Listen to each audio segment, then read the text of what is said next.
Kepada sidang jemaat yang dikasihi Tuhan, sebelum kita masuk dalam ibadah raya, saya kembali menyapa kita semua. Selamat sore, Shalom. Sejahtera Tuhan kiranya tetap dilimpahkan kepada kita semua.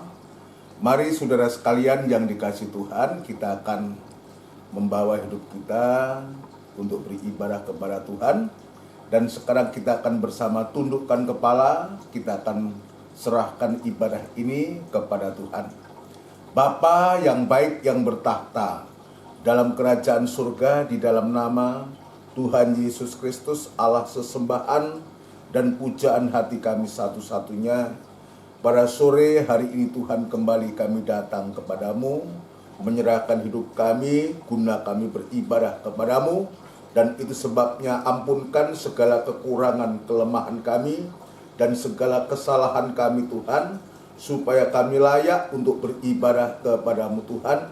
Kami beribadah dengan hati damai, hati tenang, sehingga nama Tuhan dipermuliakan. Sekarang kami serahkan acara ibadah ini ke tangan-Mu, biar kiranya Tuhan hadir tengah-tengah ibadah kami, menolong memimpin ibadah kami, bahkan memberkati ibadah kami dari awal sampai pada selesainya. Pelayan-pelayan-Mu yang terkait dalam ibadah ini pun kami serahkan ke tangan-Mu, biar Tuhan yang menolong, memberikan kemampuan surgawi.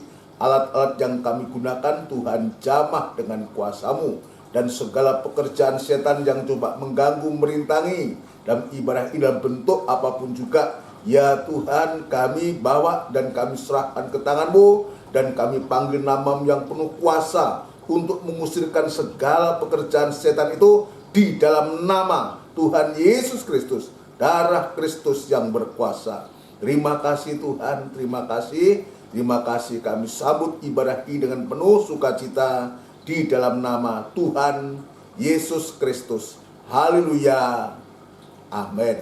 Puji Tuhan, saudara sekalian, mari kita akan menyiapkan hati diri kita untuk kita mengagungkan nama Tuhan. 1-2 lagu pujian sebelum kita masuk dalam firman Tuhan. Kita akan melakukan pujian lama, saudaraku, judulnya Dia Kuasa. Ya, Dia Kuasa. Kita akan lakukan ini.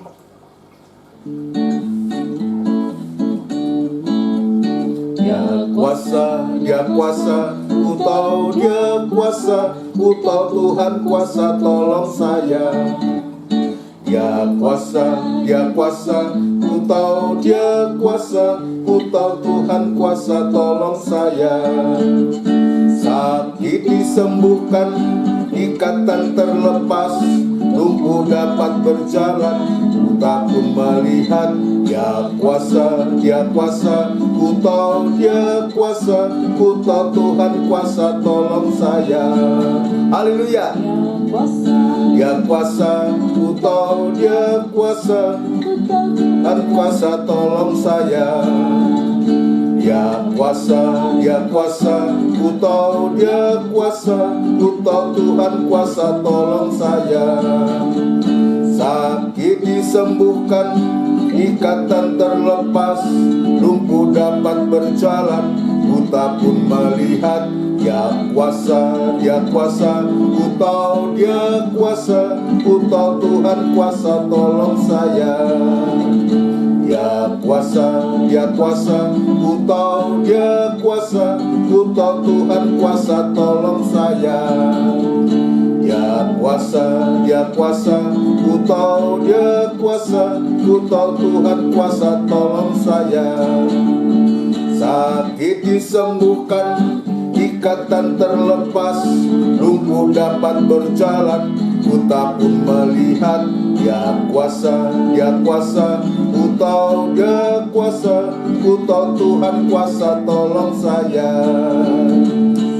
Kini sembuhkan, ikatan terlepas, lumpuh dapat berjalan, buta pun melihat. Dia kuasa, ku tahu Dia kuasa, ku tahu Tuhan kuasa, tolong saya. Tolong saya. Puji Tuhan, saudara sekalian, sukacita dan kita mengaminkan pujian ini bahwa Dia berkuasa untuk menyembuhkan segala sakit penyakit apapun juga, terutama sakit yang ada di dalam hati kita. Dia berkuasa untuk menolong kita. Apapun beban berat, seberat apapun beban itu, jika kita mau menjamah Dia, datang kepada Dia, saudara sekalian, Dia berkuasa untuk menolong kita semua. Puji Tuhan, saudara sekalian, kita akan menyiapkan diri, menyiapkan hati kita. Kita mohon jamahan Tuhan dan kita berusaha, kita mau berusaha untuk menjamah Dia, supaya Dia juga menjamah kita semua. Lagu lama juga Dia jamah, Dia jamah.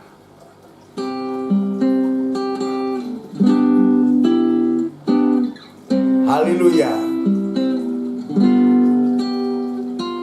Tertindih dengan beban berat,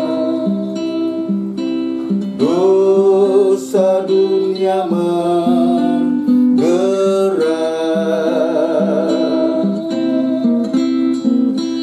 lalu ku datang pada Yesus, ya ubahku jadi baru. Dia jamah hidupku dan beri damai di hatiku.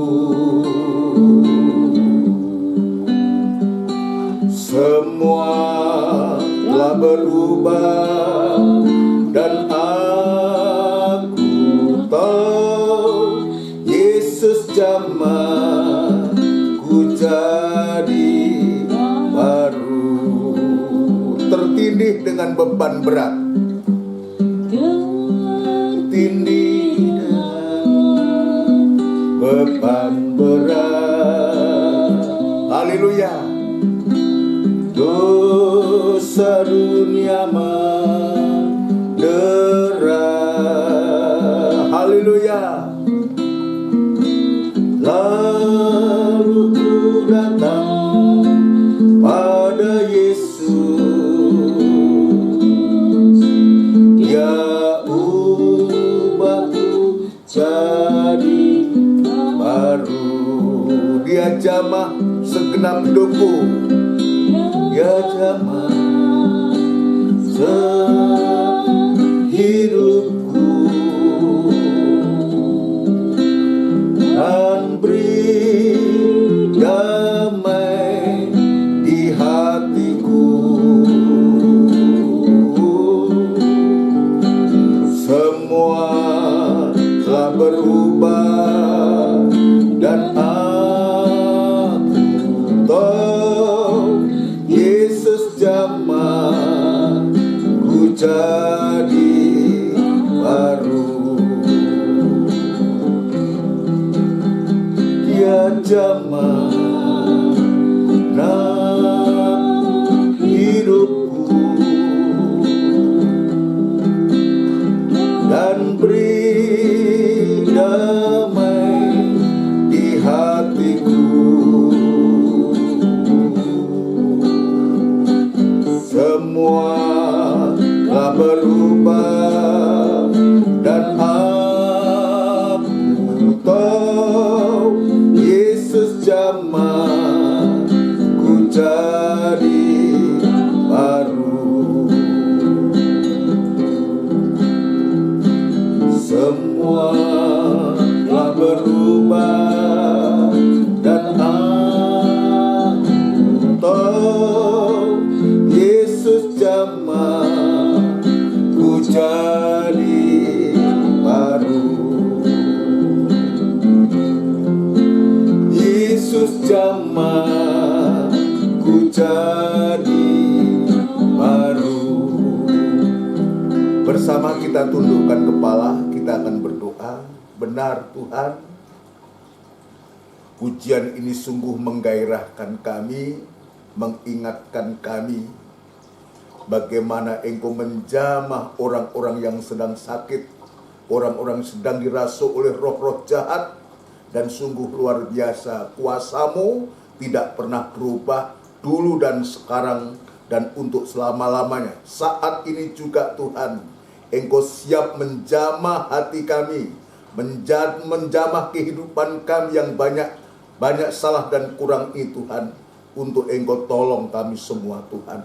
Terima kasih, itu sebabnya Tuhan, Engkau membuka hati kami yang seluas-luasnya untuk supaya sungguh hati kami di tempatnya Tuhan untuk berdiam, untuk hati kami dijamah oleh Tuhan, dan kami boleh mengalami suatu pembaharuan yang dari Engkau, dan sungguh Tuhan kami mengalami pertolongan Tuhan.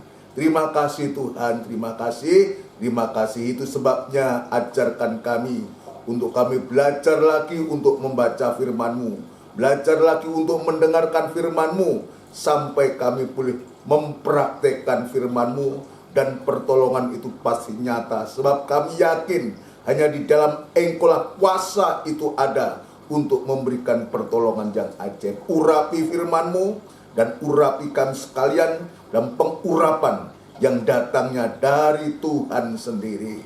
Terima kasih Tuhan, terima kasih gereja-gereja lain yang bersamaan beribadah semacam di tempat ini. Engkau juga menolong, memberkati, memakai para hamba-hamba-Mu, para gembala-gembala dimanapun mereka berada Tuhan. Berikan pembukaan firman-Mu untuk supaya sidang jemaat-Mu boleh mengalami kebangunan rohani selalu. Pengurapan yang sama Engkau juga nyatakan kepada hamba-hamba-Mu semua Tuhan. Demikian pula hamba tetap berserah diri kepadamu. Biarlah kemurahan dan belas kasihan-Mu tetap Tuhan nyatakan kepada hamba, untuk mampu menyampaikan firman-Mu dengan benar dan murni Tuhan, sehingga nyata firman-Mu boleh menolong kami, menemplak, mengoreksi kami, menyucikan kami, sehingga kami boleh mengalami pembaharuan yang datangnya dari Engkau, sehingga kami menjadi kehidupan yang taat dan dengar-dengaran kepada Engkau Tuhan. Terima kasih Bapa di surga, terima kasih demikian pula untuk sidang jemaat-Mu yang saat ini bersama-sama berada di rumah mereka masing-masing. Ya Tuhan, kiranya Engkau menolong, Engkau berkuasa atas mereka semua. Tuhan, dudukkan dengan tenang, dengan baik, dan tetap memberikan hati kepada jemaat-Mu, hati yang selalu merindukan Engkau Tuhan. Terima kasih Bapa, terima kasih. Kami sambut firman Tuhan di dalam nama Tuhan Yesus Kristus. Haleluya, amin. Puji Tuhan. Saudaraku yang dikasih Tuhan semua, baik ya ada di GKGM maupun di Triorjo, juga di Pondok Chandra, ya juga di Gunung Sarin, atau di tempat-tempat lain yang tidak sempat kami sebutkan satu persatu, dimanapun jemaat itu berada yang sempat mendengarkan, mengikuti acara ibadah ini. Kembali saya mengucapkan selamat sore, shalom. Sejahtera Tuhan kiranya tetap dilimpahkan kepada kita semua. Kita bersyukur, kita berterima kasih kepada Tuhan bahwa Tuhan masih memberikan kesempatan untuk kita bisa beribadah kepada Tuhan. Minggu ini merupakan minggu yang terakhir suatu di bulan November ini. Berarti minggu depan itu ada tanggal 5, kita sudah masuk dalam minggu pertama di bulan Desember. Maka perayaan Natal itu akan segera dimulai, saudara sekalian. Ya, bahkan kita juga jika seizin Tuhan nanti perayaan Natal kita, perayaan Natal kita nanti akan diadakan tanggal 26 Desember. Ya, perayaan Natal di KGM, ya, Triorjo maupun tempat-tempat yang lain, yang mengikuti acara ini. Natal kita tanggal 26 Desember kita berdoa kepada Tuhan supaya Tuhan memberikan firman Allah untuk kita semua. Di samping itu juga ada Natal yang lain yang saya sudah menerima undangan itu, ya nanti kita akan, ya saya sebagai hamba Tuhan yang mendapatkan undangan itu, tentu kami juga selalu siap untuk bisa melayani Tuhan, apalagi dalam perayaan Natal semacam itu. Tuhan pun kiranya juga akan memberikan firman Allah untuk perayaan Natal yang Tuhan karuniakan berikan kepada kita semua.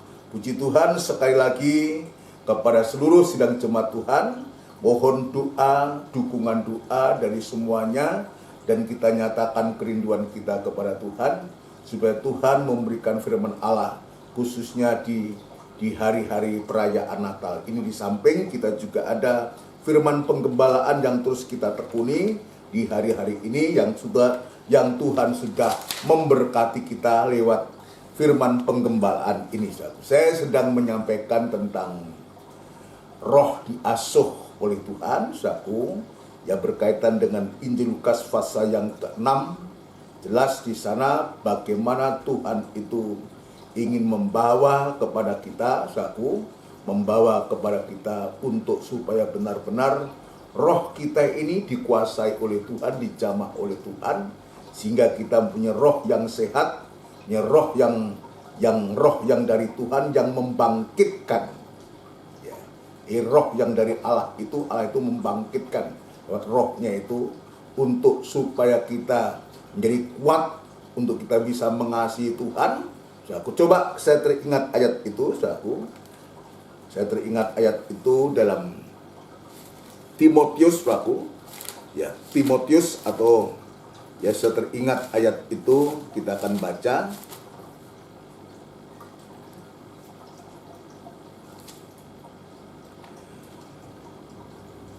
Dua Timotius pasal yang pertama.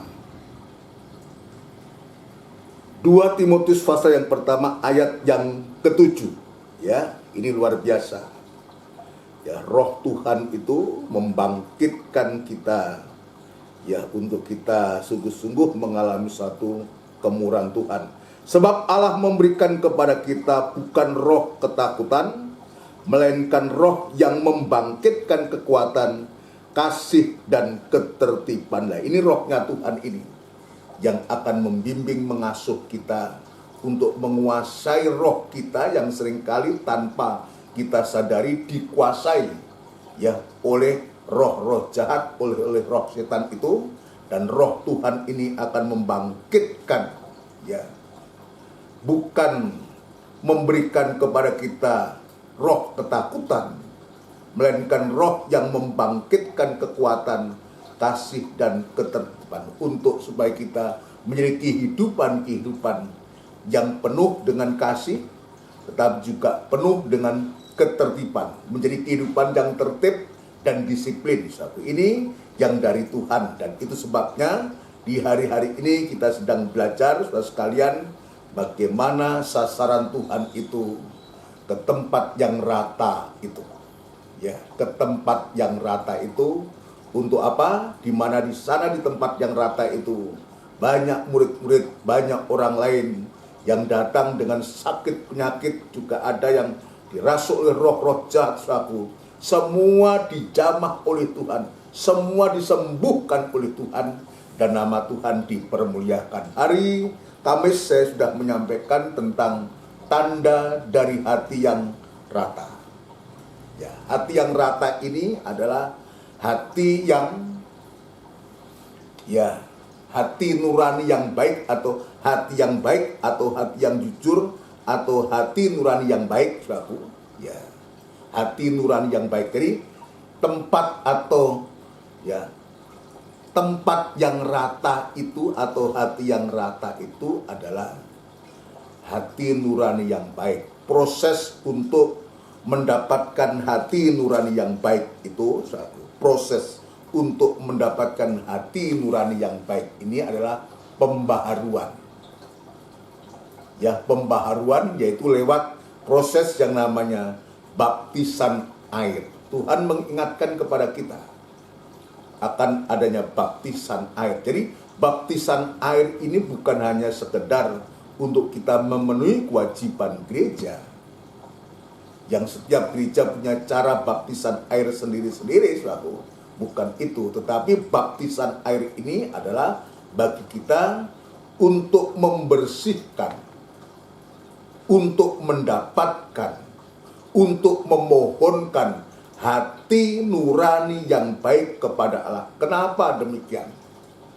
Sebab Tuhan juga menunjukkan, saudaraku, menunjukkan kepada kita, atau lebih baik kita membaca, Tuhan mengingatkan kepada kita 1 Petrus pasal yang ketiga ayat 20 dan 21. Ya. 1 Petrus pasal yang ketiga ayat 20 dan 21. Yaitu kepada roh-roh mereka yang dahulu pada waktu Nuh tidak taat, waktu Nuh, di zaman Nuh itu, yang dahulu pada waktu Nuh tidak taat kepada Allah, ketika Allah tetap menanti dengan sabar waktu Nuh sedang mempersiapkan bahteranya, di mana hanya sedikit, yaitu 8 orang yang diselamatkan oleh air bah itu. Jadi mengingatkan Rasul Petrus mengutip apa yang terjadi di zaman Nuh itu. Ya, banyak orang tidak taat, dia hidup seenaknya sendiri, dengan hawa nafsunya. Ya, maka Tuhan harus menghukum umatnya itu, dan ternyata hanya sedikit orang, yaitu 8 orang atau 4 pasang nikah yang diselamatkan oleh Tuhan dari air bah itu. Maka Petrus juga mencatat juga kamu sekarang ini untuk kita di zaman dulu, karena ketidaktaatan umat manusia waktu itu, orang begitu jahat, begitu najis. Maka sekarang Petrus juga mengingatkan juga kamu sekarang diselamatkan oleh kiasannya, yaitu baptisan. Maksudnya bukan untuk membersihkan kenajisan jasmani, melainkan untuk memohonkan hati nurani yang baik kepada Allah oleh kebangkitan Yesus Kristus. Ya, itu sebabnya di sini kita harus belajar. Sebab akibat ketidaktaatan manusia, maka hukuman Allah itu datang. Dengan air bah itu, hanya sedikit orang, 8 orang atau 4 pasang nikah. Tapi Tuhan juga mengingatkan dalam surat Ibrani. Ya, kalau dulu Tuhan mengguncangkan bumi ini dengan air bah, tapi yang akan datang bukan saja bumi yang akan diguncangkan, tapi langit pun akan diguncangkan. Ini yang harus kita ingat. Ya, zaman Nuh, Tuhan menghukum umat manusia orang berdosa itu dengan air bah, tapi di zaman yang akan datang, bukan hanya bumi yang diguncangkan, tapi langit pun diguncangkan. Langit pun diguncangkan, ya, untuk menghukum orang-orang berdosa. Itu sebabnya maka Alkitab dalam Ibrani pasal 12 ini, biar kita gunakan waktu di hari-hari ini. Ibrani pasal 12, Ibrani pasal yang ke-12, ya, kita akan membaca Ibrani pasal yang ke-12 ayat 26 dan seterusnya. Waktu itu suaranya mengguncangkan bumi, tapi sekarang ia memberikan janji 1 kali lagi, aku akan mengguncangkan bukan hanya bumi saja, melainkan langit juga. Ungkapan 1 kali lagi menunjuk kepada perubahan pada apa yang dapat diguncangkan, karena ia dijadikan supaya tinggal tetap apa yang tidak terguncangkan. Jadi, perhatikan, jadi karena kita menerima kerajaan yang tidak terguncangkan. Ini kerajaan pasti, ini bukan di bumi, ketika bumi guncang, langit guncang, ya, bumi yang lama guncang, langit yang lama guncang semua. Ya, kalau kita mulai di hari-hari ini kita belajar mempunyai hati nurani yang baik, yang nanti akan menghasilkan suatu ketaatan seperti Nuh dan anak-anaknya, seperti Nuh, di mana Nuh itu dia mendapatkan, ya, kasih karunia di mata Tuhan. Alkitab mengatakan, maka biarlah kehidupan kita juga demikian. Ketika bumi dan langit yang lama itu diguncang-gancingkan, dan Tuhan ternyata juga sudah menyediakan tempat yang tidak dapat terguncangkan. Saya ulangi, Jadi karena kita menerima kerajaan yang tidak terguncangkan, marilah kita mengucap syukur dan beribadah kepada Allah menurut cara yang berkenan kepadanya, dengan hormat dan takut. Jadi kita manfaatkan waktu dan kesempatan ini untuk beribadah dengan takut dan hormat. Untuk apa?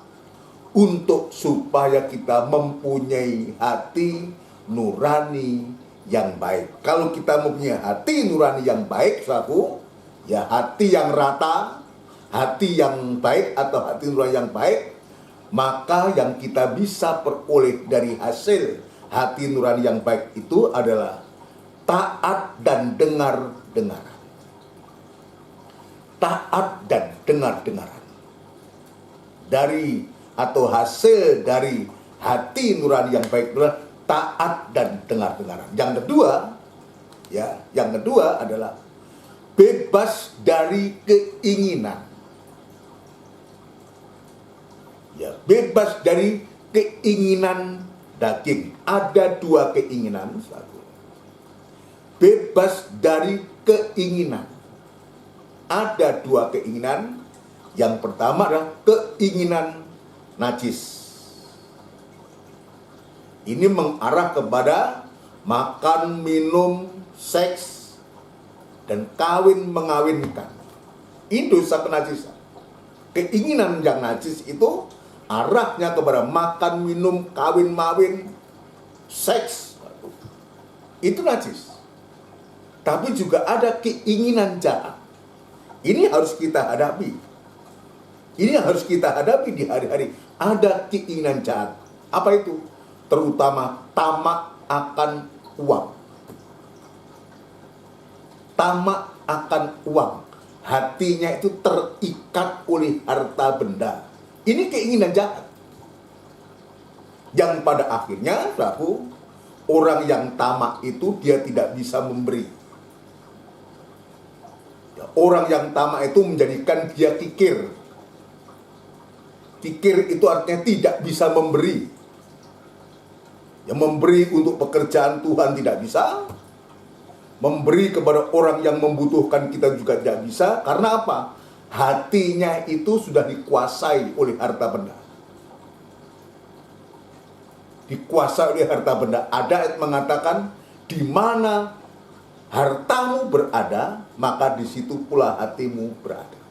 Kalau hati sudah dikuasai dengan harta benda, menjadikan kita cinta, lebih mencintai harta benda daripada kepada Tuhan, inilah yang menyebabkan orang itu menjadi kikir.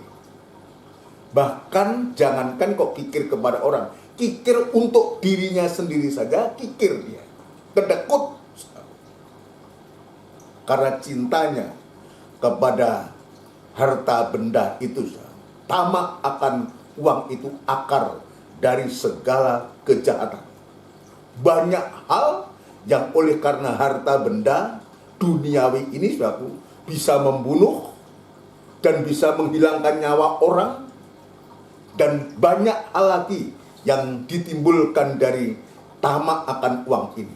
Jadi kikir itu artinya tidak bisa memberi, baik memberi kepada untuk pekerjaan Tuhan maupun memberi kepada orang yang membutuhkan atau sesama.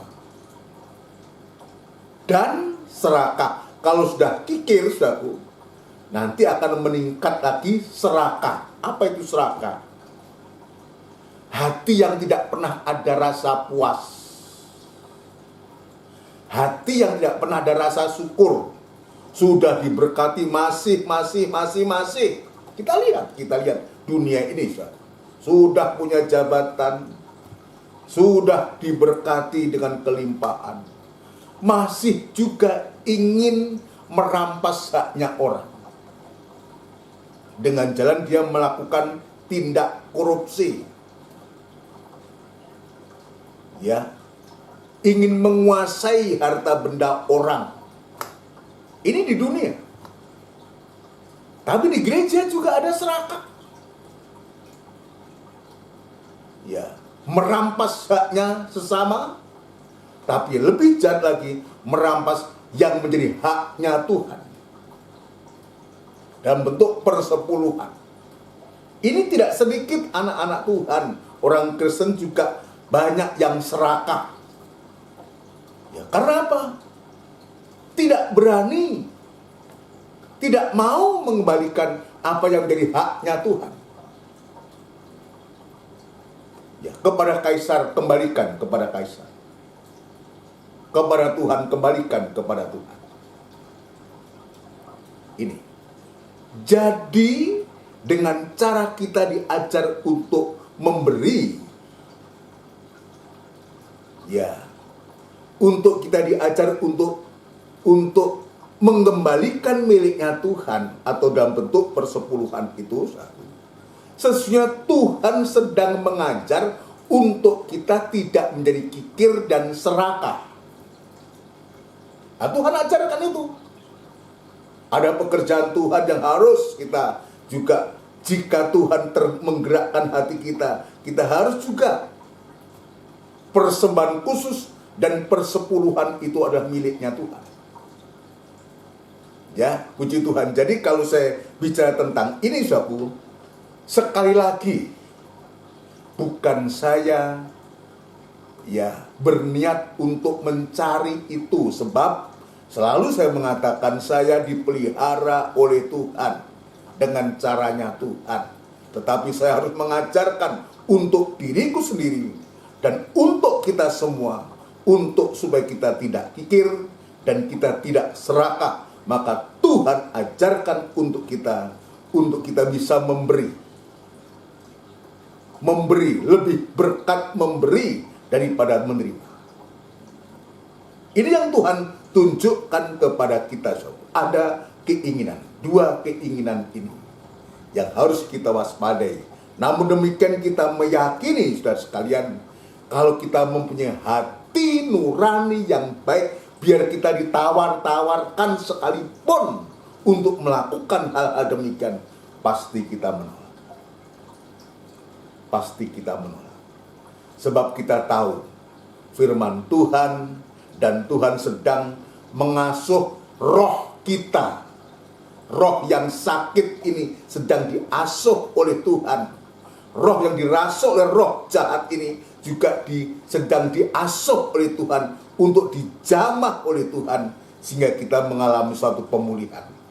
Saudara sekalian, puji Tuhan. Mari kita akan lanjutkan. Hati yang rata, roh yang sehat, karena Tuhan sudah menjamah, Tuhan sudah mengasuh, itu satu.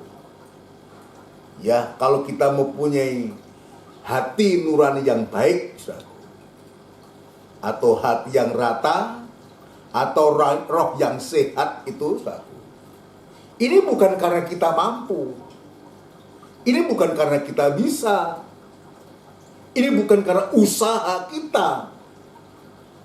Tapi ini benar-benar kemurahan Tuhan yang sedang menolong, mengasuh kita.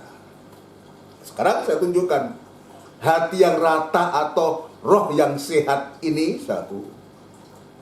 Perhatikan, ya, tanah yang rata, tempat yang rata, hati yang rata atau roh yang sehat, oleh karena dijamah oleh Tuhan, satu, diasuh oleh Tuhan.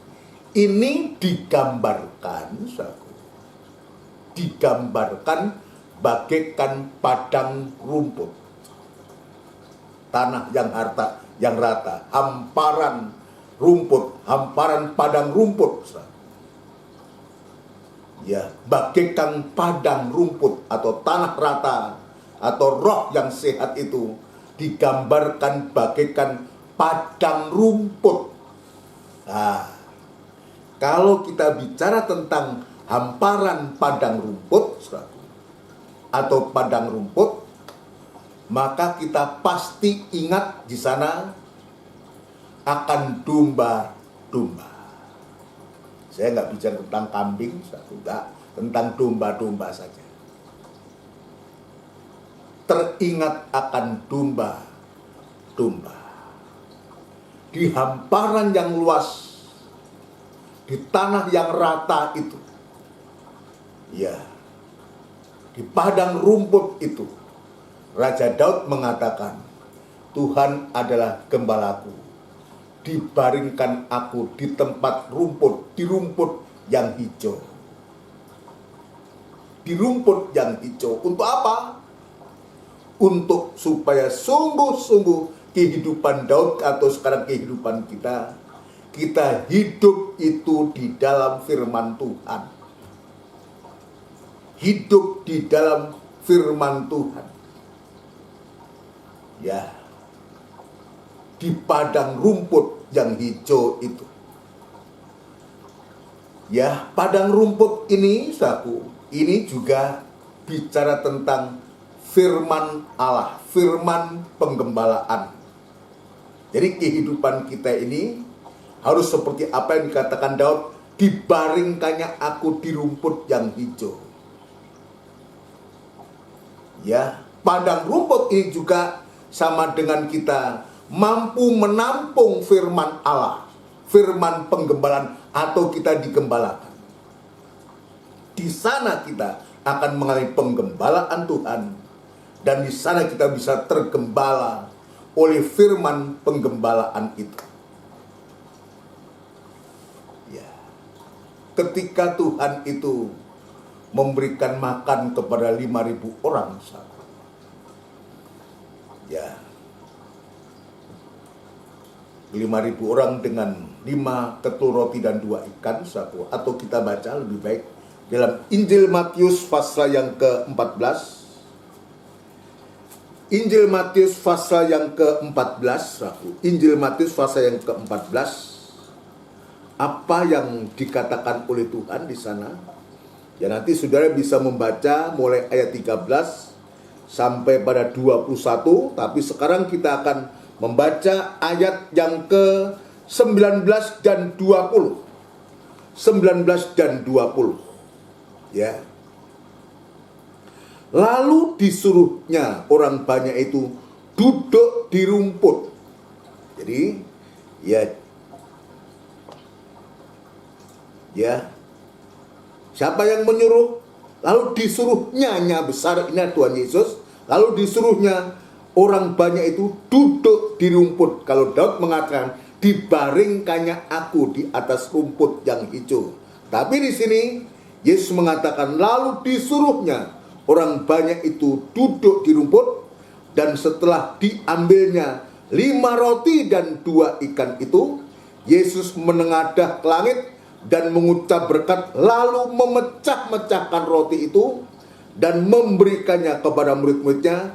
Lalu murid-muridnya membagi-bagikannya kepada orang banyak, dan mereka semua makan sampai kenyang. Kemudian orang mengumpulkan potongan-potongan roti yang sisa 12 bakul penuh. Yang ikut makan kira-kira 5.000 laki-laki, tidak termasuk perempuan dan anak-anak. 5.000 laki-laki yang harus makan itu. Belum istri. Kalau dengan istri, saudaraku, ya, dengan istri sudah 10.000. Ya, kalau dalam setiap keluarga itu, ya, setiap nikah itu, ya, 1 anak minimal yang ikut makan saat itu 15.000 orang. Dengan 5 ketul dan 2 ikan. Duduk di rumput. Jadi Tuhan memerintahkan untuk supaya duduk di rumput. Ya. Di tempat yang rata itu. Duduk di padang rumput. Di atas rumput. Duduk di rumput. Dalam ayat Injil Matius, duduk di rumput.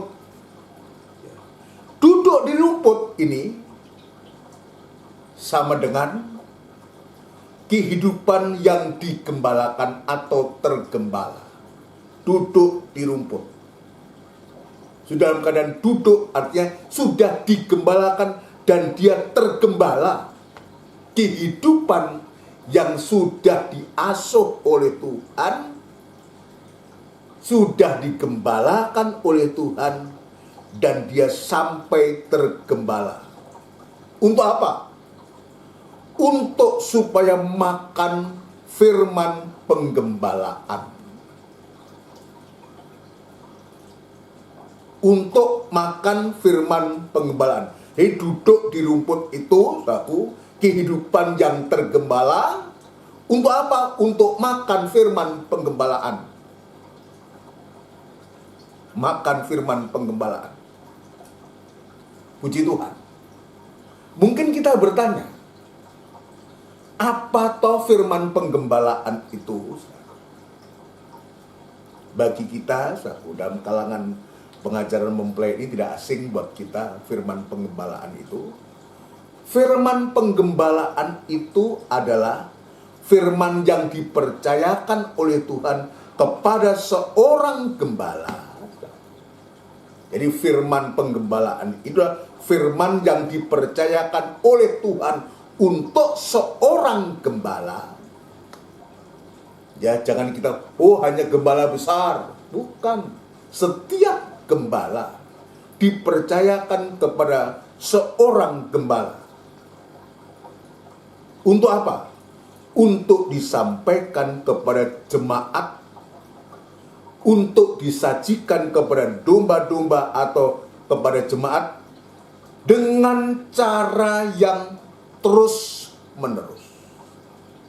Kami diajarkan oleh guru kami, firman penggembalaan ini adalah firman yang disampaikan secara terus menerus,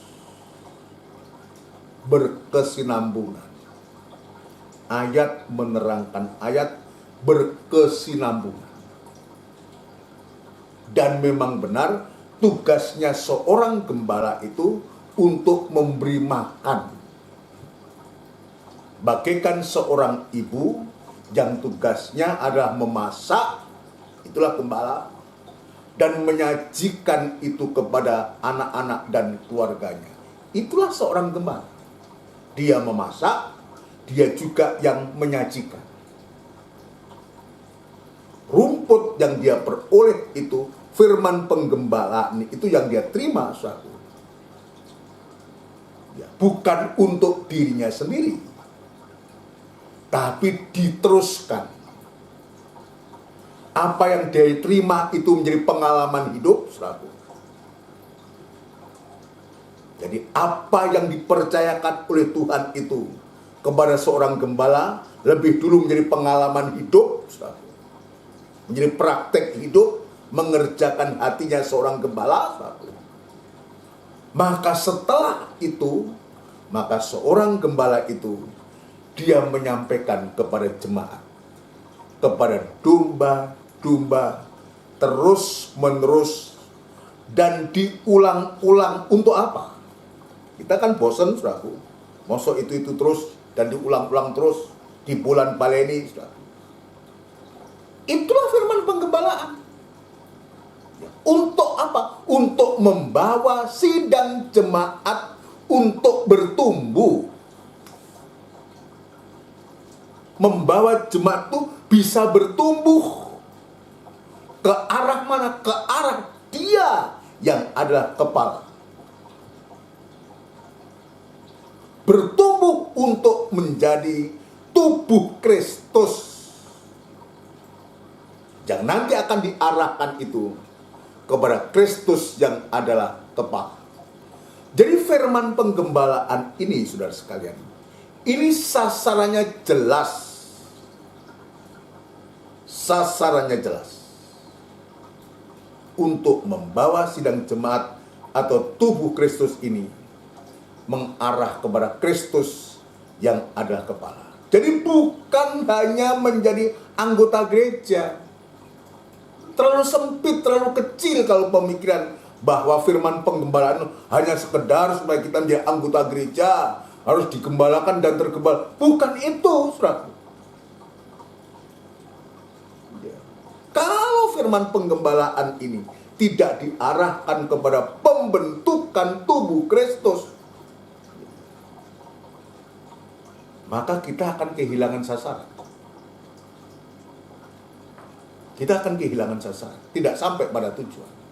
Tapi sebaliknya, Kalau firman Allah ini, firman penggembala diarah tujukan kepada anggota, menjadi anggota atau menjadi tubuh Kristus, saudaraku. Lah di situ nanti kita akan bertemu Kristus yang adalah kepala. Itu sebabnya kepada kita semua, saudaraku, saya mulai dari saya.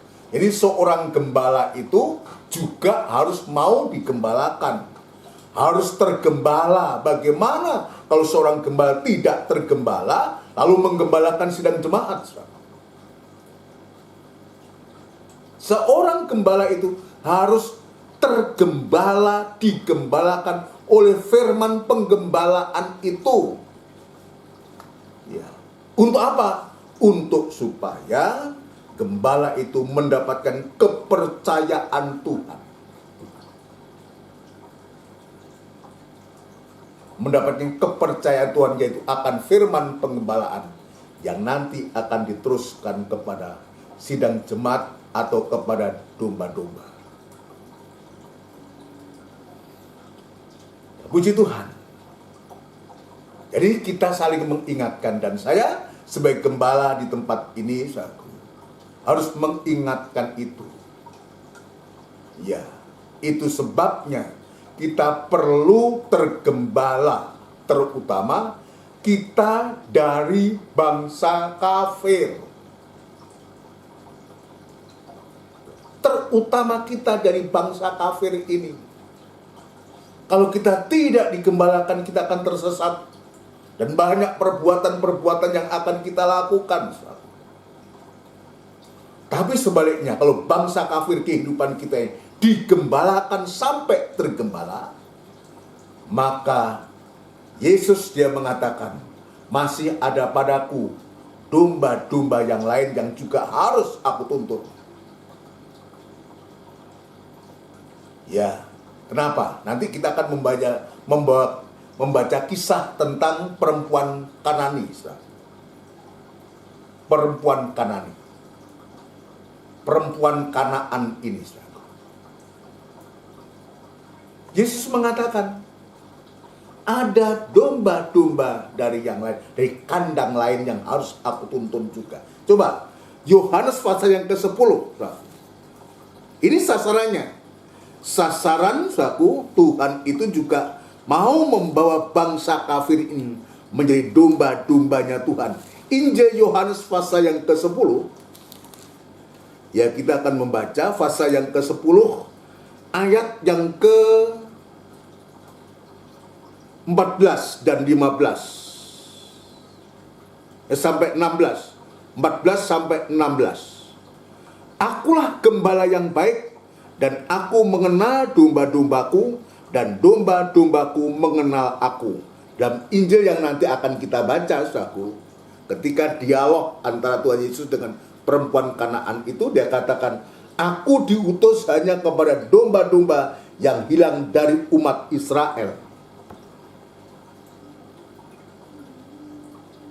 Ya, dari umat Israel. Yang disebutkan domba-domba itu adalah umat Israel. Aku diutus, ya, hanya kepada domba-domba yang hilang dari umat Israel. Ini Tuhan Yesus katakan kepada perempuan Kanaan. Ayat 15, Injil Yohanes tadi. Sama seperti Bapa mengenal aku, dan aku mengenal Bapa, dan aku memberikan nyawaku bagi domba-dombaku. Ada lagi padaku domba-domba lain. Ini perhatikan. Ayat 16 ini. Ada lagi padaku domba-domba lain. Siapa domba-domba lain ini? Itulah yang saya katakan tadi, ya, yang disebutkan domba-domba dari bangsa kafir itu. Tadi saya mengatakan itu sebabnya kita perlu digembalakan, terutama kita dari bangsa kafir. Kenapa? Sebab nanti kalau kita tergembala, sekarang kita tergembala, maka Tuhan mengatakan ada lagi padaku domba-domba lain yang bukan dari kandang ini. Domba-domba itu harus kutuntun juga, dan mereka akan mendengarkan suaraku, dan mereka akan menjadi satu kawanan dengan satu gembala. Ini tujuan. Itu sebabnya kenapa khususnya kita dari bangsa kafir ini harus digembalakan dan tergembala. Ya, puji Tuhan. Tadi saya menyebutkan dalam Injil Matius pasal yang ke-15 itu bagaimana ya perempuan dari Kanaan ini datang dengan segala masalah.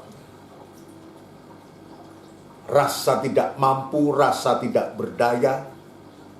Dia menyadari, saudaraku, dia bukanlah dombanya Tuhan. Dia dari bangsa kafir, bukan siapa-siapa, bukan apa-apa. Itulah kehidupan kita. Tidak mendapatkan janji apa-apa. Ya, sebab firman Allah itu hanya dipercayakan kepada bangsa Israel aja. Bukan siapa-siapa, bukan apa-apa. Kalau kehidupan kita tidak digembalakan, ini berbahaya. Di hari-hari ini, apalagi kita dari bangsa kafir. Lalu kita bertanya, siapa perempuan Kanani itu? Perempuan Kanaan itu. Kita akan baca, kita akan belajar di sana.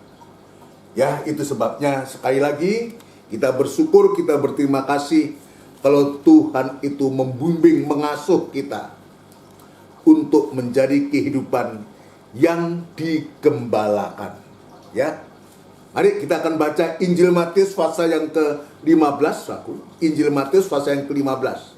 Ini kehidupan yang tidak digembalakan. Apa yang terjadi? Injil Matius pasal 15.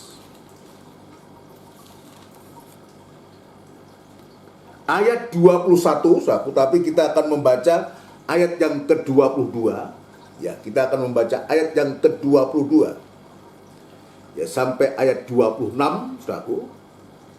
Maka datanglah seorang perempuan Kanaan dari daerah itu dan berseru, "Kasihanilah aku ya Tuhan, anak Daud, karena anakku perempuan kerasukan setan dan sangat menderita."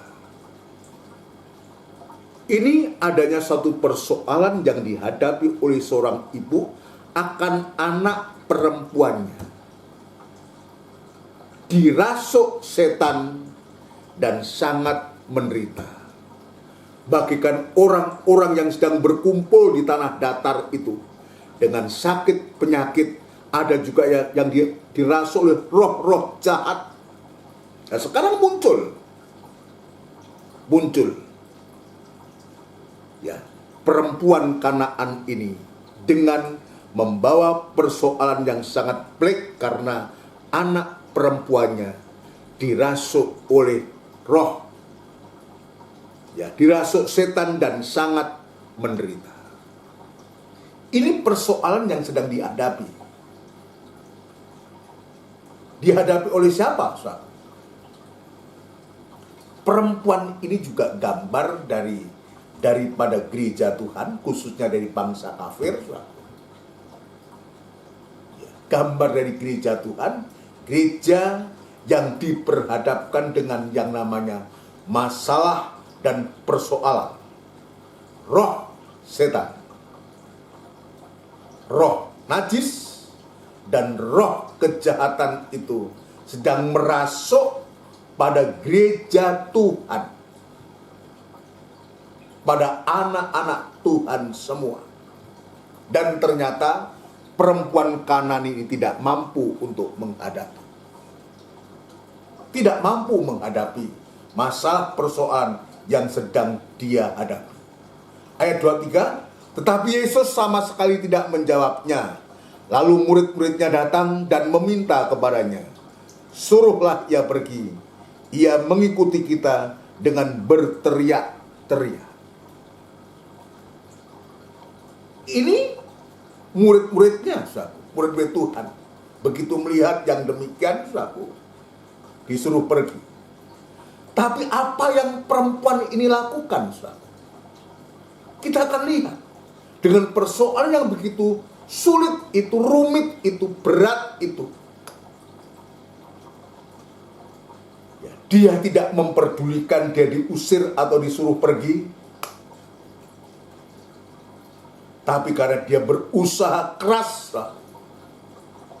Ayat 24, ya, jawab Yesus, aku diutus hanya kepada domba-domba yang hilang dari umat Israel. Artinya apa? Tidak ada bagian, tidak ada kesempatan, tidak ada hak sama sekali. Perempuan Kanaan ini tidak ada harapan bahkan untuk masalahnya itu bisa selesai. Tidak ada harapan untuk anak perempuannya itu bisa pulih dan sembuh kembali. Gak ada harapan. Sebab Tuhan sendiri yang mengatakan, aku diutus hanya kepada domba-domba yang hilang dari umat Israel. Tapi kita lihat usaha dari perempuan ini, upaya daripada gereja Tuhan ini, anak-anak Tuhan ini, bagikan orang yang banyak tadi, dia mendengarkan firman Allah, sekaligus dia juga membawa persoalannya. Dia berusaha untuk menjamah Yesus. Dan apa yang Tuhan lakukan di sini, saudara? Ya, aku diutus hanya kepada domba-domba yang hilang dari umat Israel. Ayat 25, perhatikan. Tetapi perempuan itu mendekat dan menyembah dia sambil berkata, Tuhan, tolonglah aku. Tapi Yesus menjawab, tidak patut mengambil roti yang disediakan bagi anak-anak dan melemparkannya kepada anjing. Ini jelas. Kepada perempuan Kanaan ini, Tuhan mengatakan tidak patut mengambil roti yang disediakan bagi anak-anak dan melemparkannya kepada anjing. Artinya, perempuan Kanaan ini sama dengan anjing. Sama dengan anjing. Tapi perhatikan ayat 27. Kata perempuan itu, benar Tuhan, namun anjing itu makan remah-remah yang jatuh dari meja tuannya. Ini usaha, ini upaya dari seorang perempuan, seorang ibu ini untuk supaya dia mendapatkan pertolongan Tuhan. Dia membenarkan, benar Tuhan, aku memang anjing. Memang anjing. Nanti saya akan menunjukkan apa itu anjing. Benar Tuhan. Ya. Namun anjing itu makan remah-remah yang jatuh dari meja tuannya. Maka Yesus menjawab dan berkata kepadanya, hei ibu, besar imanmu, maka jadilah kepadamu seperti yang kau kehendaki. Dan seketika itu juga anaknya menjadi sembuh. Jadi ini upaya usaha dari perempuan ini. Ini gambar dari gereja Tuhan, gambar dari anak-anak Tuhan, untuk supaya masalahnya itu bisa selesai. Anak perempuannya itu bisa pulih dan sehat kembali. Dia harus mau merendahkan diri dan mau direndahkan untuk bisa mendapatkan pertolongan Tuhan. Sehingga dia bisa mendapatkan roti firman Allah itu. Roti firman Allah ini untuk memberikan jaminan kepada perempuan itu. Ya, kehidupan dari bangsa kafir yang tidak tergembala. Contohnya seperti perempuan Kanani ini. Maka nasibnya akan menjadi sama dengan perempuan Kanani itu. Sebelum dia ditolong. Ya, nanti pada akhirnya memang dia mendapatkan pertolongan. Tapi kehidupan, saya katakan, kehidupan yang khususnya dari bangsa kafir ini, jika tidak tergembala, maka nasibnya benar-benar seperti perempuan Kanani ini. Yaitu, hidupnya seperti anjing, atau hidup dalam kenajisan. Ya Tuhan sebutkan tidak patut diambil roti dari anak-anak dan melemparnya kepada anjing. Anjing itu gambar dari kehidupan yang najis, Pak. Hidup dalam kenajisan. Anjing itu selalu kembali kepada muntahnya. Ya, babi yang dimandikan kembali kepada kubangannya. Selalu melakukan kesalahan yang sama, perbuatan yang sama, terus diulang-ulang. Itulah anjing. Itulah kehidupan kafir, saudara. Tetapi kalau itu masih ada di tengah-tengah anak Tuhan, dalam gereja Tuhan yang jemaat, segera bertobat. Segera bertobat. Kembali kepada Tuhan. Ya, jadi hidupnya bangsa kafir itu, perempuan Kanani ini, ya seperti anjing atau hidup dalam kenajisan, selalu kembali kepada muntah. Ya, artinya apa? Perkataan dan perbuatannya najis semata-mata. Perbuatan dan perkataannya najis semata-mata. Ya, siapapun dia itu, punya pangkat, punya derajat, punya kedudukan apapun juga, setinggi apapun juga, kaya miskin, atau memiliki ilmu yang tinggi sekalipun.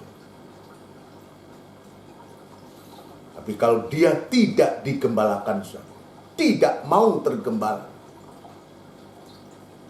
maka dia akan hidup seperti perempuan Kanani ini. Hidup dalam kenajisan. Itulah karakternya anjing. Selalu kembali kepada muntah. Sifat anjing yang kedua, menjilat, suka menjilat borok. Ya. Ingat kita cerita tentang Lazarus, seorang pengemis yang miskin, yang duduk atau dia berbaring, tempatnya orang kaya. Sudah miskin, penuh dengan borok. Lalu boroknya itu dijilat sama anjing. Suka menjilat borok. Apa itu? Ini sifat anjing ini. Sifat dari bangsa kafir ini. Sifat dari kehidupan yang tidak mau digembalakan. Menjilat borok artinya suka menghakimi orang lain. Ini kehidupan. Suka menghakimi orang lain, merasa dirinya lebih benar daripada yang lain, merasa lebih suci daripada yang lain, lalu dia berbuat menghakimi orang lain. Ini sifat dari anjing. Itulah Kanaan, saudara. Oh, sedikit saya menceritakan dari siapa Kanaan itu. Kanaan itu adalah keturunan Ham yang pernah dikutuk oleh Noh, bapaknya. Karena dia melihat dan menceritakan ketelanjangan daripada bapaknya ini kepada saudara-saudaranya. Saudara sekalian, Ham memperanakan Kanaan. Memperanakan. Jadi artinya memang Kanaan ini sejak awal mulanya adalah kehidupan yang terkutuk atau dikutuk. Ini yang Tuhan tunjukkan kepada kita. Dia suka menghakimi orang lain. Ini punya karakter. Karakternya bangsa kafir itu. Suka menghakimi orang lain, merasa diri benar. Lalu anjing juga suka menjilat darah. Darah siapa yang dijilat, saudara? Darahnya orang yang tidak bersalah. Yaitu darah Nabot. cerita dalam perjanjian lama, dalam 1 Raja-Raja 21, suatu cerita tentang Nabot. Nabot ini punya ladang anggur, saudaraku, diambil oleh Raja Ahab, mau dijadikan ladang sayur. Dan Nabot mengatakan tidak boleh, sebab itu ladang dari leluhur-leluhurnya.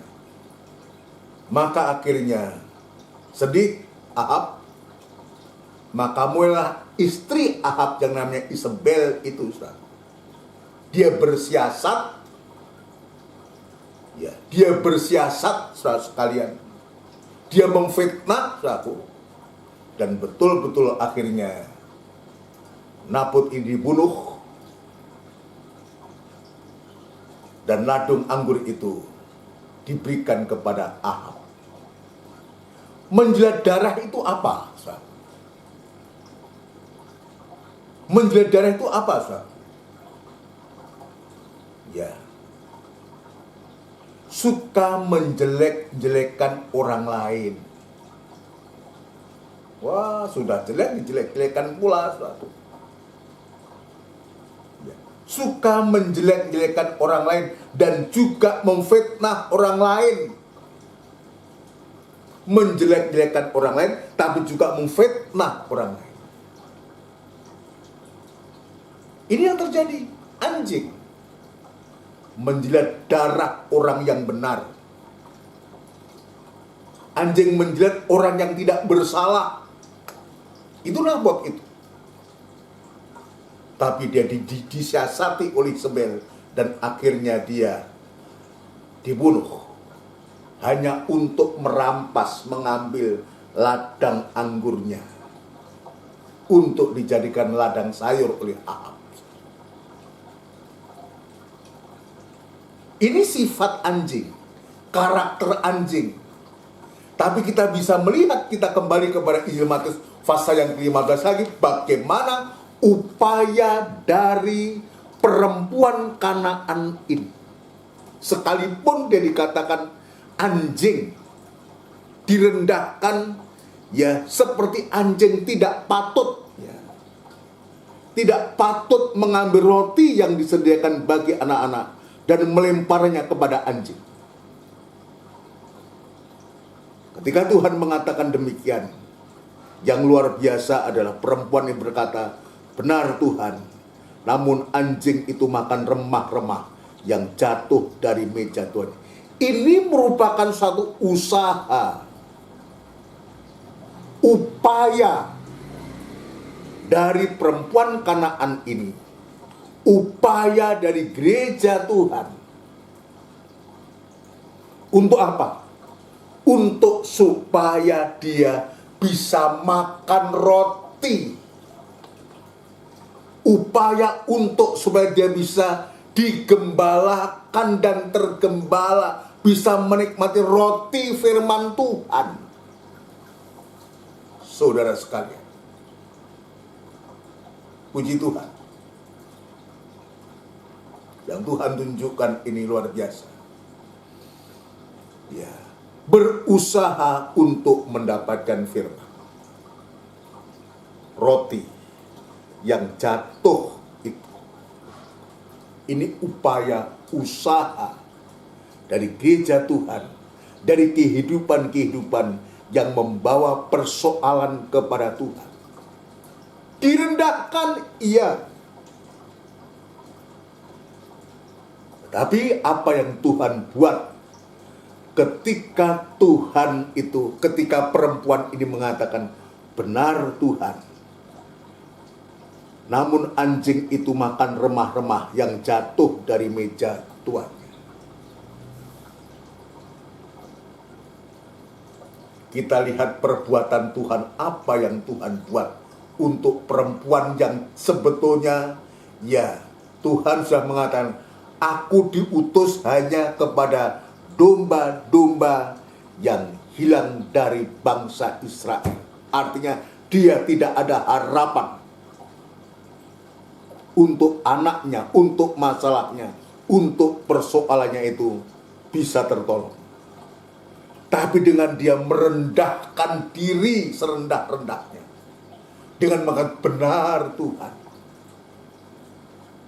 Saudara sekalian, namun anjing itu makan remah-remah yang jatuh dari mejanya, dari meja tuannya.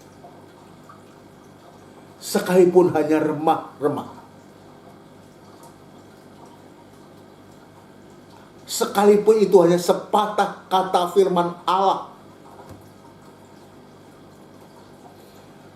tapi kalau itu firman Allah tetap aja berkuasa. Sebab firman Allah adalah pribadi Allah sendiri yang siap dan sanggup untuk memuaskan perempuan ini, untuk memuaskan kita. Jadi jangan anggap enteng firman Tuhan. Mungkin sederhana cara menyampaikan, tapi kalau kita bisa terima benar Tuhan, namun anjing pun boleh makan remah-remah yang jatuh dari meja tuannya.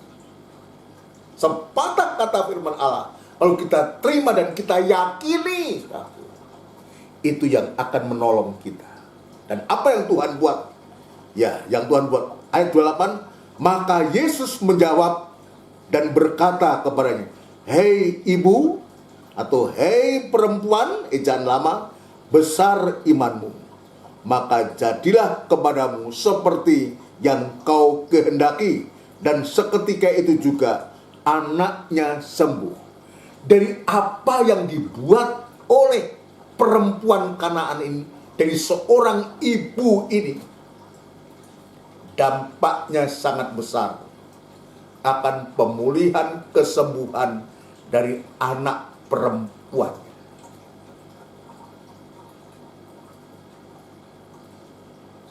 Ya, berdampak besar kepada anak perempuannya. Tadi saya mengatakan, ibu ini adalah gereja Tuhan yang punya masalah, punya persoalan. Anak-anak Tuhan, keluarga-keluarga, suami-suami, istri dalam menikah, ada masalah, persoalan yang berkaitan dengan anak-anak mungkin. Ya, betul. Ini yang juga kita hadapi. Tapi perempuan itu juga gambar seorang ibu itu, juga gambar dari seorang gembala yang juga punya masalah akan anak-anak. Siapa anak-anak gembala itu? Sidang jemaat Tuhan. Biarlah ini menjadi koreksi buatku. Dengan cerita semacam ini, ketika seorang gembala itu mempunyai masalah persoalan yang berkaitan dengan penggembalaan yang Tuhan percayakan, bersikap seperti perempuan Kanaan ini, mau merendahkan diri demi untuk sidang jemaat Tuhan, demi untuk anak-anak yang diasuh, bukan memukul, bukan memarahi. Ini menjadi koreksi buat kami, juga kepada kami orang-orang tua. Bukan memukul, bukan memarahi, tapi ayo kita bawa, kita merendahkan diri di bawah kaki Tuhan sambil kita mengaku benar Tuhan, aku ini anjing, aku ini anjing yang selalu kembali kepada muntah, yang selalu menjilat borok dan selalu menjilat darah, ya, suka menghakimi, suka menjelek-jelekan orang, suka memfitnah orang. Itulah kami. Jadi ini menjadi pengakuan kita. Ya. Dan kalau kita ada usaha kepada Tuhan, kita mau merendahkan diri di bawah kaki Tuhan, Tuhan melihat dengan perbuatan dari perempuan Kanaan ini, dengan usaha dari perempuan ini, bagaikan dia ingin menjamah Tuhan. Dia mendengar apa yang dikatakan oleh Tuhan, dia menjamah Tuhan. maka pertolongan itu terjadi. Hei ibu besar imanmu, maka jadilah kepadamu seperti yang kau kehendaki. Masalah itu bisa diselesaikan oleh Tuhan. Persoalan itu bisa diselesaikan oleh Tuhan. Kalau kita mau berusaha, berupaya, dan merendahkan diri di bawah kaki Tuhan. Tuhan itu baik. Tuhan itu penuh kasih sayang, bukan seperti kita. Tuhan itu welas asih kepada kita. Apapun, siapapun kita. Kalau kita mau menempatkan diri di hadapan Tuhan. Merendahkan diri itu artinya kita mengakui keadaan kita. Mengakui sesungguhnya kita itu siapa. Menyadari atau kita tahu diri. Dan Tuhan pasti menolong kita. Siapapun kita. Ayo saudara sekalian, itu sebabnya jika kita sudah sebagai anak-anak Tuhan, bersikaplah kehidupan kita bagikan domba-domba yang digembalakan, domba-domba ya yang dibaringkan di atas rumput. Seperti ya waktu Tuhan itu memberikan 5.000, memberikan 5 ketelur dan 2 ikan untuk 5.000 orang laki-laki. Disuruh kita duduk di rumput. Dengar firman Tuhan. Mau digembalakan. Sampai kita tergembala. Seperti perempuan Kanani.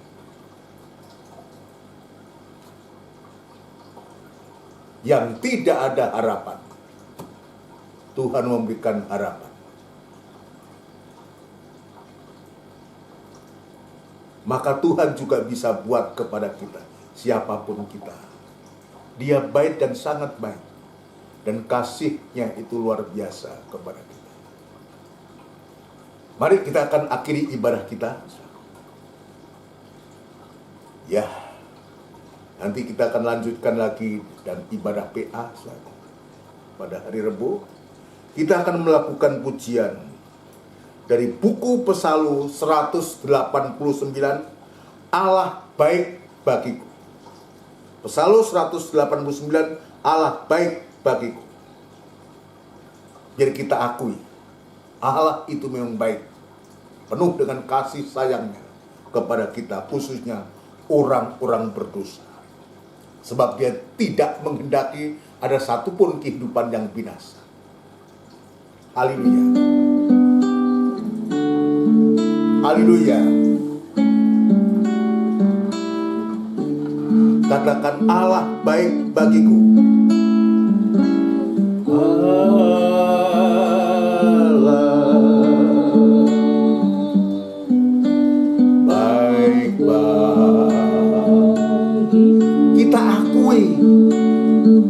Kita harus mengakui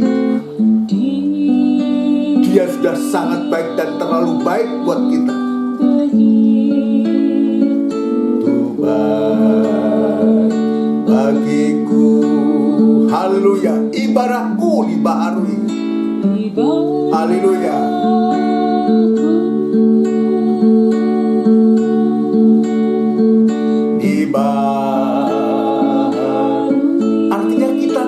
Hidup dalam kenajisan, tidak hidup dalam kejahatan.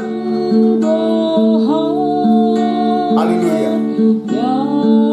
Tidak menghakimi orang lagi, tidak menjelek-jelekan orang lagi, tidak memfitnah orang lagi. Kenapa? Karena kita sudah makan roti. Ibadah itu diperbaharui karena roti yang diambil oleh perempuan Kanaan. Haleluya. Baik bagiku.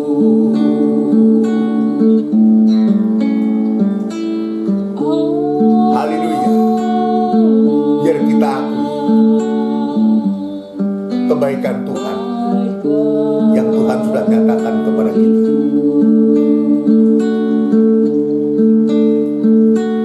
Dia begitu baik bagiku, ibadahku dibaharui padaku,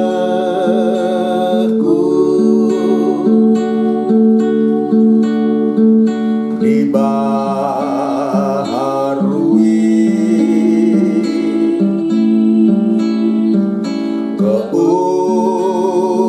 keubahan yang ku alami, menunjuk rahmat-Nya bagiku.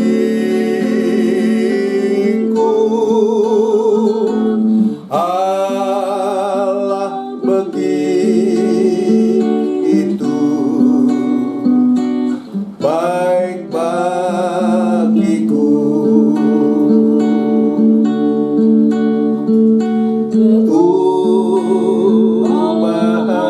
Keubahan yang ku alami, menunjuk rahmat-Nya bagiku. Allah begitu baik bagiku. Haleluya. Bersama kita tundukkan kepala, kita akan berdoa syukur kepada Tuhan. Benar Tuhan, kami harus mengakui bahwa Engkau amat sangat baik bagi kami. Kami hanya bangsa kafir. Kami semua tidak lebih baik daripada perempuan Kanani ini Tuhan. Perbuatan-perbuatan najis, memfitnah, menjelekkan orang, menyalahkan orang, ini pun juga sudah kami lakukan Tuhan. Namun demikian kasih-Mu yang tidak pernah berubah, kebaikan-Mu yang tidak pernah berubah ini Tuhan, memberikan kesempatan, memberikan harapan kami. Itu sebabnya Tuhan kami berterima kasih untuk ibadah-ibadah yang Engkau sediakan kepada kami untuk mengkoreksi, untuk mengingatkan, menegur kami, supaya kehidupan kami anak-anak-Mu ini Tuhan, sidang jemaat-Mu, tidak dalam tanda kenajisan dan kejahatan Tuhan, tapi menjadi kehidupan-kehidupan yang digembalakan, sampai kehidupan kami tergembala Tuhan, terpelihara Tuhan. Terima kasih Tuhan Yesus. Terima kasih untuk lawatan-Mu pada sore malam hari ini Tuhan, sudah memberkati kami semua Tuhan. Engkau menunjukkan kekurangan dan kelemahan, kebobrokan kami lewat firman-Mu Tuhan. Itu sebabnya ajarkan kami senantiasa untuk menerima roti firman Allah ini Tuhan, untuk kami nikmati, bukan menjilat borok, bukan menjilat darah Nabot, tapi lidah kami kami gunakan untuk menjilat roti firman Allah, untuk memberikan kehidupan kepada kami semua, bahkan nikah rumah tangga, bahkan buah nikah kami semua. Terima kasih Tuhan. Terima kasih untuk lawatan-Mu pada malam hari. Biarlah firman ini benar-benar Tuhan bekerja dalam hati kami dan menjadi iman, dan kami boleh praktekkan dalam kehidupan kami sehari-hari, untuk membawa kehidupan kami, untuk kami bisa beribadah, bisa tergembala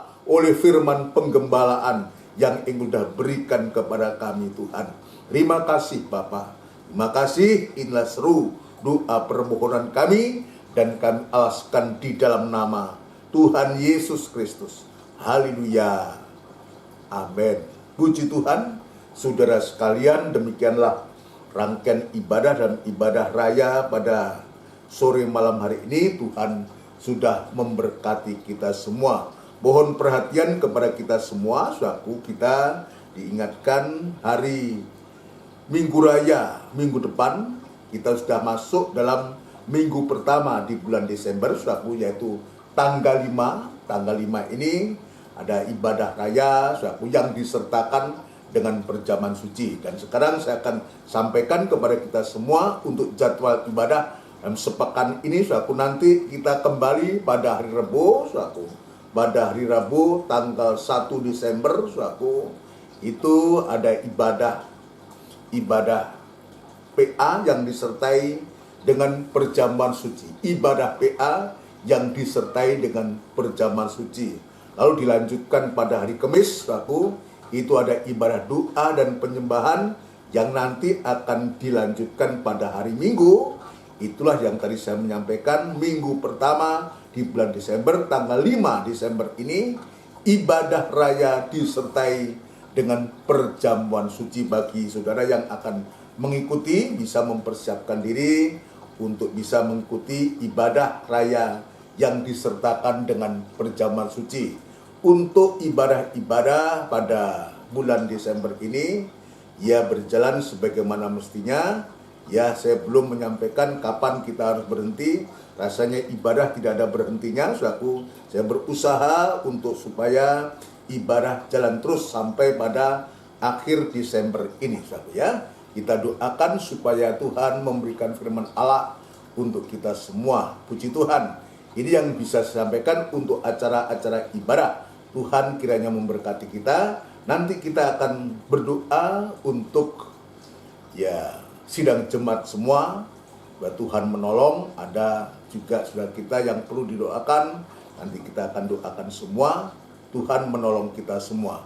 Mari kita akan akhiri ibadah ini dengan doa berkat. Kita tundukkan kepala. Tidak putus-putusnya kami mengucapkan syukur dan terima kasih kepadamu. Begitu baik dan perhatianmu, lawatanmu begitu luar biasa kepada kami. Sudah memberkati kami. Biarlah berkat-Mu tersimpan dalam hati kami untuk menjadi berkat bagi orang-orang lain. Terima kasih Tuhan, terima kasih acara-acara ibadah yang Tuhan sediakan kepada kami, baik ibadah rutin kami, juga ibadah-ibadah khusus dalam perayaan Natal. Ya Tuhan, Engkau juga menolong. Tuhan kiranya memberikan firman Allah untuk sidang jemaat, untuk kami sekalian, supaya sungguh-sungguh Tuhan, tubuh, jiwa dan roh kami dalam kekuasaan daripada Engkau diasuh oleh Tuhan, dan kami punya tubuh, jiwa dan roh yang sehat di hadapan Engkau Tuhan.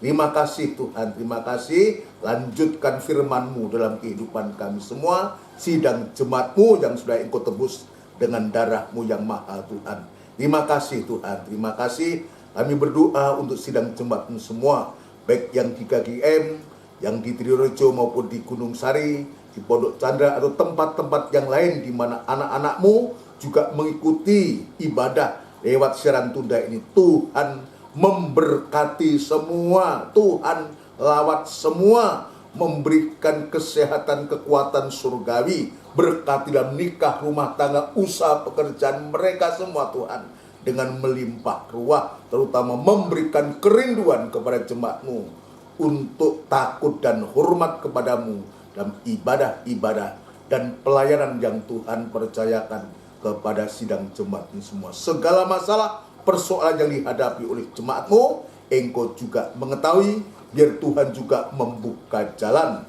Demikian pula jemaat-Mu, anak-anak-Mu, Tuhan yang dalam kesulitan, dalam kesusahan, dalam masalah, sakit, penyakit, Tuhan kami doakan, Pak Budiono dalam pemulihan, Tante Warau juga dalam persiapan operasi, Mas Hendrik Warau dalam pemulihan, dalam operasi mata, Tuhan Engkau juga jamah dan sembuhkan dan pulih kembali, dan nama Tuhan dipermuliakan. Terima kasih Tuhan, juga kami berdoa juga untuk Edwin. Tuhan kiranya juga menolong saudara Edo. Tuhan kiranya juga jamah dan lekas sembuhkan dengan kuasa darah-Mu, bisa beraktivitas kembali berikan damai sejahtera-Mu kepada khususnya nama-nama yang sudah kami sebutkan Tuhan. Namun demikian, kuasa kegelapan selalu tidak tinggal diam untuk mengganggu, membuat kami takut dan khawatir. Dan Isma kami serahkan ke tangan-Mu, dan kami panggil nama-Mu yang penuh kuasa untuk mengusirkan segala pekerjaan setan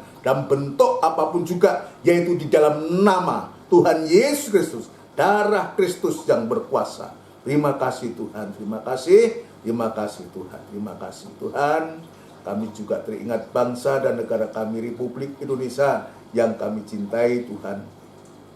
Kami berdoa untuk para pemimpin-pemimpin kami, mulai dari Bapak Presiden, Wakil Presiden, jajaran menteri, juga pejabat tinggi negara di pusat, di daerah, TNI Polri boleh bahu-membahu untuk memikul tanggung jawab ini, memberikan kemampuan surgawi ya Tuhan, memberikan hikmat akal budi yang dari Tuhan, untuk mampu untuk menjabarkan apa yang dibutuhkan oleh rakyat Indonesia ini, sehingga kesejahteraan ini bisa terjadi, sehingga kebijakan-kebijakan itu Tuhan benar-benar untuk seluruh rakyat Indonesia kami ini.